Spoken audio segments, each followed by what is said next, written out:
Olá, amigos, companheiros queridos.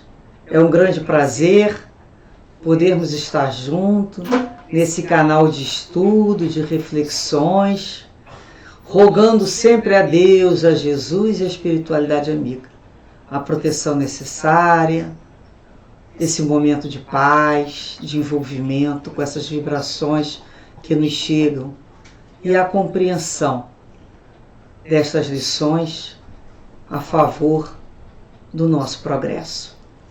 A lição de hoje do nosso livro Pão Nosso, trazido pelo tão querido e estimado Espírito Emmanuel, ela é de número 37, tem como título Seria Inútil. Nos traz um versículo de João, no capítulo 9, em que inicia: Respondeu-lhes: Já vô-lo disse e não ouvistes, para que o quereis tornar a ouvir? É muito frequente a preocupação de muitos religiosos no sentido de transformarem os amigos compulsoriamente, conclamando-os as suas convicções particularistas. Quase sempre se empenham em longas e fastidiosas discussões, em contínuos jogos de palavras, sem uma realização sadia ou edificante.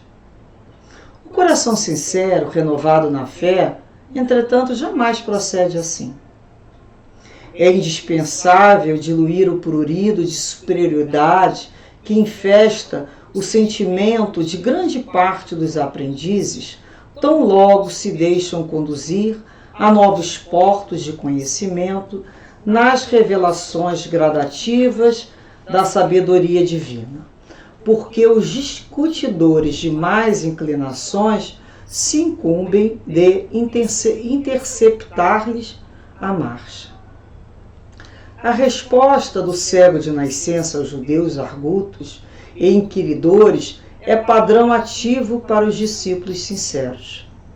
Lógico que o seguidor de Jesus não negará um esclarecimento acerca do Mestre, mas, se já explicou o assunto, se já tentou beneficiar o irmão mais próximo com os valores que o felicitam, sem atingir o alheio entendimento, para que discutir?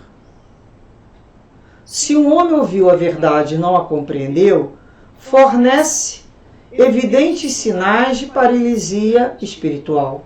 Ser-lhe-á inútil, portanto, escutar repetições imediatas, porque ninguém enganará o tempo, e o sábio que desafiasse o ignorante rebaixar-se-ia ao título de insensato. Não perca, pois, as tuas horas através de elucidações minuciosas e repetidas para quem não as pode entender, antes que lhe sobrevenham no caminho o sol e a chuva, o fogo e a água da experiência. Tens 1000 recursos de trabalhar em favor de teu amigo, sem provocá-lo ao teu modo de ser e à tua fé. Que lição bonita, não é mesmo?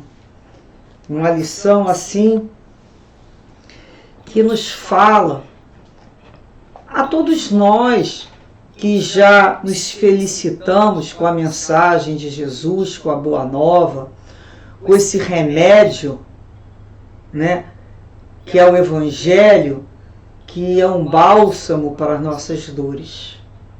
Nós que já sentimos cansados, sofridos, sobrecarregados, nós que já estamos cansados de sofrer, porque tem gente que ainda não cansou de sofrer. Nós encontramos essa medicação, apesar de já nos terem oferecido inúmeras vezes. Tomamos de uma forma indiferente, usamos daquela maneira, mas continuando ainda no engano, mas dessa vez não. Chegou o momento em que nós decidimos terminar com esse ciclo vicioso de comportamentos e dores. Então, no início, das nossas descobertas da doutrina espírita, que a vida continua, que não existe a morte, quando a gente começa a compreender a reencarnação, que é a misericórdia divina, que sempre nos oferta outras possibilidades, quando a gente começa a compreender um pouco mais sobre o que significa a fé, como é que ela é construída, o valor do amor de Jesus em nossas vidas, nos esclarecendo e nos consolando. Nós queremos também compartilhar logo de início com todos aqueles que nós conhecemos, que nós gostamos. Nós queremos oferecer, mas de uma forma muitas vezes impositiva, né? Como acabei de descobrir isso, como é que você ainda não tem? A gente cobra do outro aquilo que a gente mal está acabando de começar a conhecer. Então, a gente quer que o outro já entenda aquilo que a gente está começando a entender. A gente às vezes não faz assim? A gente quer que o outro seja, né, utilize a maneira de pensar, de agir e da nossa fé. Então nós vamos à casa espírita, pegamos aquelas páginas que recebemos, né, dos amigos espirituais, compramos livros e saímos, né, quase que obrigando o outro a ler, achando que aquilo é para o outro, que é para o vizinho, que é para o nosso irmão, que é para o nosso pai e mãe, que é para o marido, que é para o filho, que é para o sobrinho. E a gente sai meio... E aí, você leu? Viu essa parte aqui? Eu já até sublinhei esse detalhe aqui para você ler, não é? Na realidade, às vezes a gente começa a entrar em discussão. Mas por que não? Mas por que você não entendeu dessa maneira? Acaba virando aquilo uma verdadeira guerra santa. Não parece aquela guerra santa antiga? Em que, em nome de Deus, em nome de Jesus, em nome da tua melhoria, eu vou te violentar a tua liberdade de escolha. Isso não pode ser. Isso é passado. Não há violência. Deus nos aguarda, Jesus nos aguarda até hoje. Os mentores e guias são nossos fiadores e nos esperam até hoje, mas sem nos violentar, porque conhecem a lei de progresso. Um dia iríamos compreender melhor. Então, aqui na lição, nós já percebemos, né, que fica bem claro que passamos a ter um pouco mais de tranquilidade, serenidade com tudo aquilo que conhecemos, com tudo aquilo que descobrimos, com tudo aquilo que bem dizemos a doutrina espírita, portanto que nos iluminou e nos fez compreender aquilo que não compreendíamos.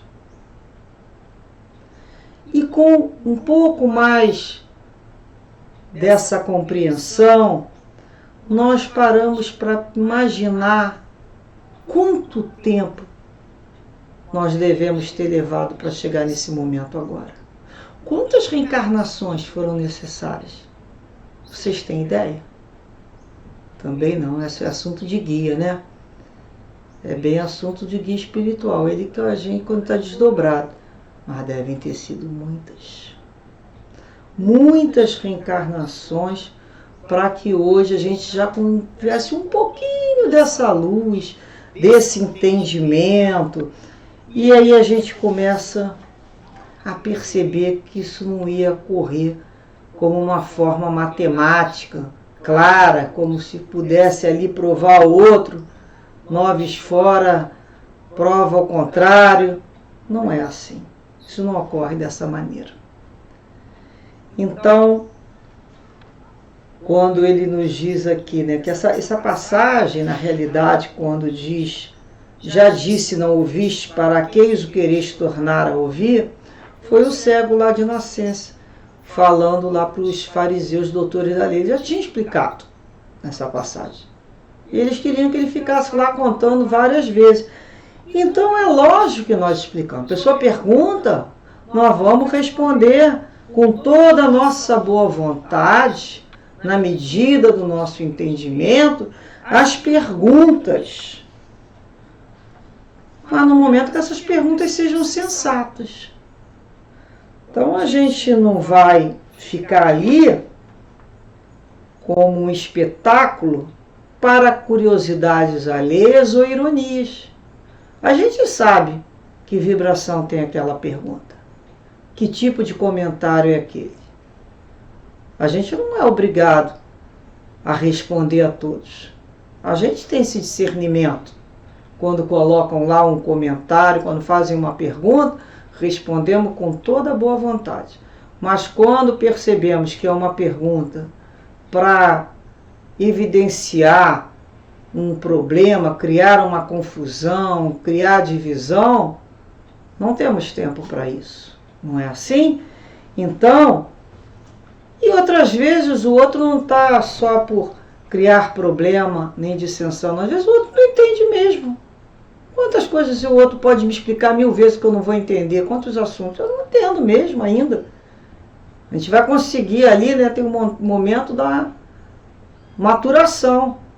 Nós vemos lá num pomar, numa laranjeira.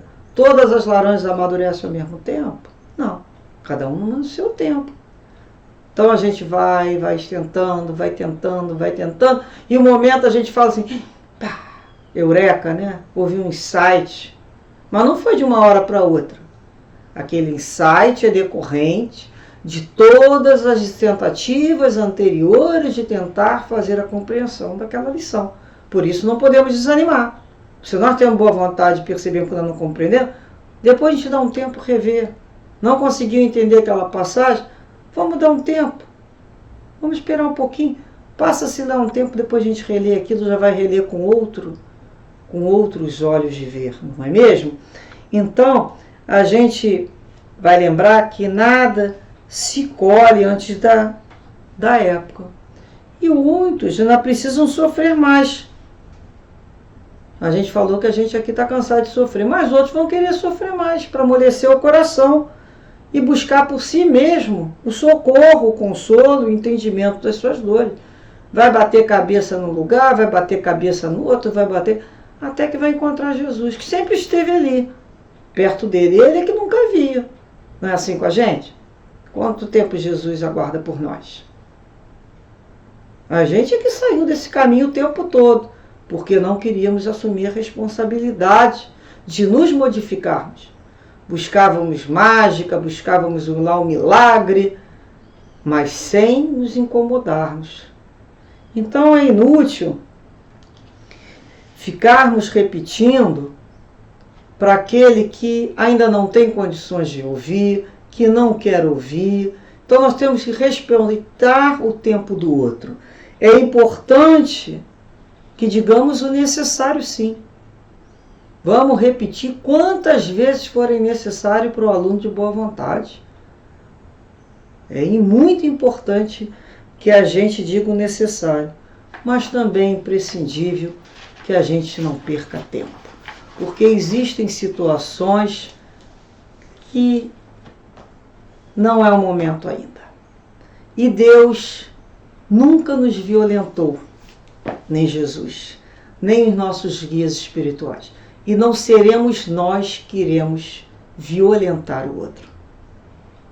Olhemos para ele, fornecemos as informações, mas sem essa ansiedade de converter ou de transformar. Tudo isso é trabalho individual. Podemos incentivá-lo com o nosso exemplo e as nossas boas palavras, mas a decisão cabe a cada um.